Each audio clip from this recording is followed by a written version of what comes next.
3 दिसंबर को पोसाहार ट्रैकर का पुनः एक नया अपडेट वर्जन आया है जो कि 10.4 नाम से जाना जाता है। इसमें 2 नई बातें जोड़ी गई हैं कि एप्लीकेशन के स्टार्टिंग में ही, लॉन्च में ही आप अपनी भाषा को सेलेक्ट कर सकते हैं। हिंदी या इंग्लिश या जो भी भाषा यूज करते हैं उसको आप डाल सकते हैं। साथ ही बेनिफिशियरी माइग्रेशन फीचर भी डाला गया है, यानी लाभार्थी की श्रेणी में परिवर्तन। परंतु यहाँ पर जो हमने देखा है, सिर्फ गर्भवती की लाभ श्रेणी में परिवर्तन हो रहा है। गर्भवती धात्री में जाती हैं, अन्य जो भी श्रेणियाँ हैं उनमें श्रेणी परिवर्तन नहीं होता है। उनमें उनको डिलीट करके अगली श्रेणी में उनका नाम ऐड करना होता है। अपडेटेड वर्जन में लॉगिन कर देखते हैं। जो 2 नए फीचर जोड़े गए हैं हम उस पर आते हैं। यहाँ पे हम देखते हैं सेलेक्ट लैंग्वेज। यहाँ हम देखते हैं स्टार्टिंग में ही हमें लैंग्वेज सेलेक्ट करने का ऑप्शन मिल रहा है। हमने हिंदी सेलेक्ट किया हुआ है। अपने सुविधानुसार आप कोई भी भाषा सेलेक्ट कर सकते हैं। इसके बाद आपके स्क्रीन पर सारी जानकारी हिंदी में ही आएगी। इसके अतिरिक्त यहाँ पे है बेनिफिशियरी माइग्रेशन। आप इसे देखें, यहाँ माइग्रेट बेनिफिशियरी के लिए ऑप्शन बना हुआ है। अभी कोई रिकॉर्ड नहीं मिला, इसमें ऑप्शन पड़ा हुआ है। जिस बेनिफिशियरी को माइग्रेट करना है, यानी जिस गर्भवती को हमें धात्री में डालना है, उसका मोबाइल नंबर और उसका आधार नंबर डालकर इसे सबमिट करेंगे तो वो अगले श्रेणी में परिवर्तित हो जाएगी, यानी गर्भवती से धात्री में चली जाएगी। पुनः बैक जाते हैं।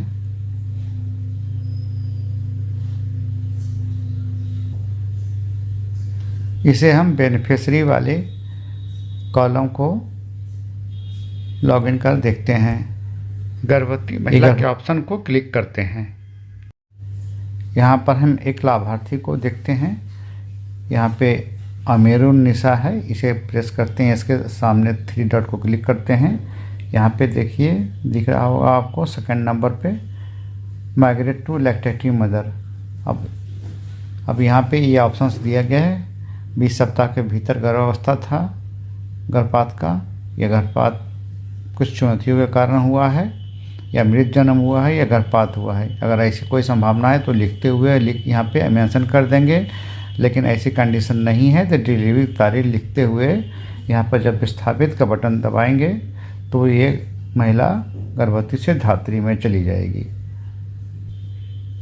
जैसा कि हमने कहा था कि गर्भवती से धात्री में श्रेणी परिवर्तन तो हो रहा है, पर किसी अन्य श्रेणी में हो रहा या नहीं, ये हम इसे देखते हैं। उन लाभार्थी श्रेणी में जाते हैं। जैसे स्तनपान करने वाली माताएं हैं, इस श्रेणी में देखते हैं। कोई भी महिलाएं हैं, इसके 3 डॉट को क्लिक करते हैं। यहाँ पे कहीं ऑप्शन नहीं आ रहा है श्रेणी परिवर्तन का, यानी इसमें ये ऑप्शन नहीं दिया गया है। इसी तरह से हम 0 से 6 माह के बच्चे को भी देखते हैं, क्योंकि 6 माह के बच्चे आगे वो 7 माह के भी होंगे। अगर इस पर प्रेस करते हैं तो यहाँ पे भी देखते हैं कोई बच्चा अगर है तो इसका हम देखें। यहाँ भी हमें कोई ऑप्शन नहीं दिया गया है। यहाँ पे भी डिलीट बेनिफिशियरी का है कि इस श्रेणी से हम डिलीट कर देंगे और अगले श्रेणी में 6 माह से 3 वर्ष में उसमें उसे डालेंगे। यहाँ पे ऑटोमेटिकली वो माइग्रेट नहीं होता है। तो माइग्रेशन का जो सिस्टम है सिर्फ गर्भवती से धात्री में है। इसी तरह से अन्य श्रेणी में भी एक बार देख लेते हैं। यहाँ भी हम किसी को ले लेते हैं। यहाँ भी आपको माइग्रेशन की कोई श्रेणी नहीं दी गई है, डिलीट बेनिफिशियरी बस दी गई है। पुनः अन्य को देखते हैं। 3 से 6 साल के बच्चों को देखते हैं। इनमें माइग्रेशन होना ही नहीं, इनमें तो डिलीट ही होना है। बट एक बार देख लेते हैं। लास्ट में यहाँ पे डिलीट है। 6 साल से ऊपर होने पर वो प्राइमरी में चले जाएंगे। बैक जाते हैं। और किशोरवयी लड़कियां हैं, इनमें भी सही परिवर्तन नहीं होना है। ऐसे एक बार इन्हें भी देख लेते हैं। कोई लड़की है, यहाँ पे हर जगह डिलीट बेनिफिशियरी का ऑप्शन है। तो इस तरह से 2 ये परिवर्तन हुए हैं। परिवर्तन सिर्फ गर्भवती महिलाओं के स्तनपान करने वाली माताओं में ऑटोमेटिकली कन्वर्ट करने के लिए हुआ है और दूसरा इसमें लैंग्वेज सेलेक्ट करने का ऑप्शंस में है। इसके अलावा हमें एक और ऑप्शन दिख रहा है, जब हम अधिक को दबाते हैं तो बेनिफिशियरी रिड्रेसल, यहाँ पे कोई इशू हमारे पास आया है तो यहाँ कोई रिकॉर्ड रहेगा, तो यहाँ पे मेरे सामने आ जाएगा कोई भी समस्याएं हैं, यहाँ पे इशू है, इसका रिजॉल्व है, अगर हम सोल्यूशन निकालेंगे तो रिजॉल्व में आ जाएगा। तो चूँकि अभी हमें कोई रिकॉर्ड नहीं है इसलिए रिजॉल्व इसमें शो नहीं कर रहा है। ये इसमें नया परिवर्तन आया है। इसके अलावा आंगनवाड़ी उपयोग करता है, इसके लिए भी एक आप देख सकते हैं, कोई कार्यकर्ती है तो अगर उसमें कोई एडिट करना है इसको भी देख सकते हैं हम। जैसे अपडेट यूजर प्रेस करेंगे, अब इसमें कहीं आपका मोबाइल नंबर बदलना है, इससे आप मोबाइल नंबर बदल सकते हैं। इनके नाम में संशोधन करना हो या मोबाइल नंबर चेंज करना हो, संशोधन करके हम सबमिट कर सकते हैं। यहाँ पर हम चेक करते हैं क्या ये कार्य कर रहा है या नहीं कर रहा है। फरहत बानो है या यहाँ पे हम अगर यहाँ पे हम कुछ और डालते हैं तब देखिए यहाँ पे सबमिट का ऑप्शन शो कर रहा है। हम सिर्फ बानो फिर वापस करते हैं तो नहीं ले रहा है, अगर चेंज नहीं होने पर वो नहीं ले रहा है सबमिट का ऑप्शन। हम एक और वो लगाते हैं फिर वो ले रहा है ऑप्शन। फ़िलहाल हम इसे हटाते हैं। अब यहाँ पे मोबाइल नंबर है, मोबाइल नंबर अगर सेम रहेगा तो सबमिट का ऑप्शन नहीं लेगा क्योंकि परिवर्तन नहीं है। अगर हम 8 पोर्ट के बदले हम कुछ और लिखते हैं तो यहाँ पे अगर 2 और डेट डालना है हमें तो वो ऑप्शन ले लेगा, यहाँ भी सबमिट वो ले लेगा। इस तरह से हम किसी आंगनबाड़ी का उपयोगकर्ता का मोबाइल नाम और मोबाइल नंबर अपडेट कर सकते हैं सबमिट करते हुए। यहाँ पे यूजर्स में कोई चेंज नहीं आ रहा है। और यहाँ बैक जाते हैं, देखते हैं हमें ऐड यूजर, यहाँ पे नए यूजर को भी ऐड कर सकते हैं। अगर कोई यहाँ पे सहायिका है, किसी और को चार्ज मिला है, नया कोई है तो उसका नाम और मोबाइल नंबर डालते हुए यूजर टाइप भी उसमें हम कर सकते हैं कुछ। यहाँ पे देखिए आपको ऑप्शन आ रहा है आंगनवाड़ी वर्कर, हेल्पर, एएनएम, आशा, ये चारों में से कोई भी यूजर्स हैं तो इसको हम जोड़ सकते हैं वहाँ पे। तो इस तरह से इसे भी हम सबमिट कर सकते हैं। फिलहाल हम इसे डिलीट करते हैं।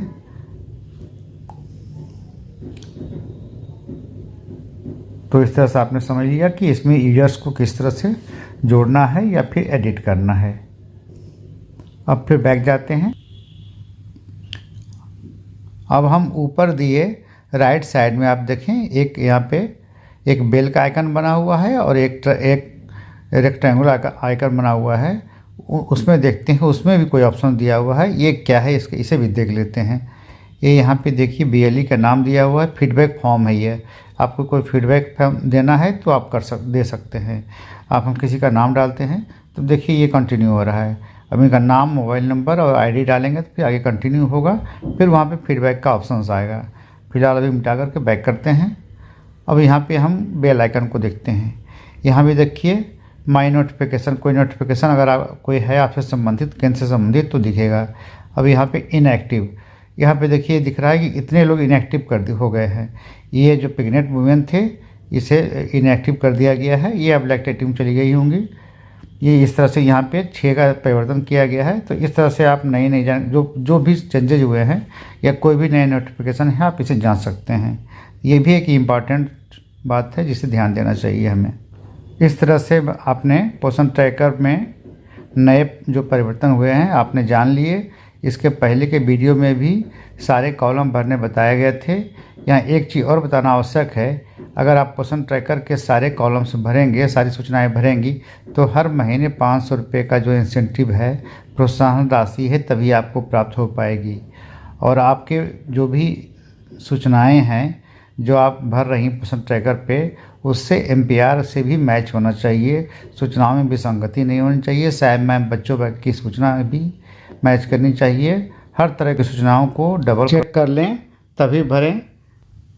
याद रहे प्रत्येक लाभार्थी का आधार नंबर तथा यथासंभव मोबाइल नंबर ज़रूर फीड करें।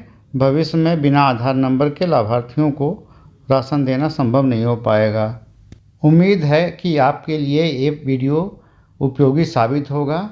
ऐसे ही अनेक उपयोगी ट्यूटोरियल एवं वीडियो देखने के लिए बताए गए चैनल को सब्सक्राइब करें तथा अगर वीडियो अच्छा लगे तो लाइक बटन भी दबाएं।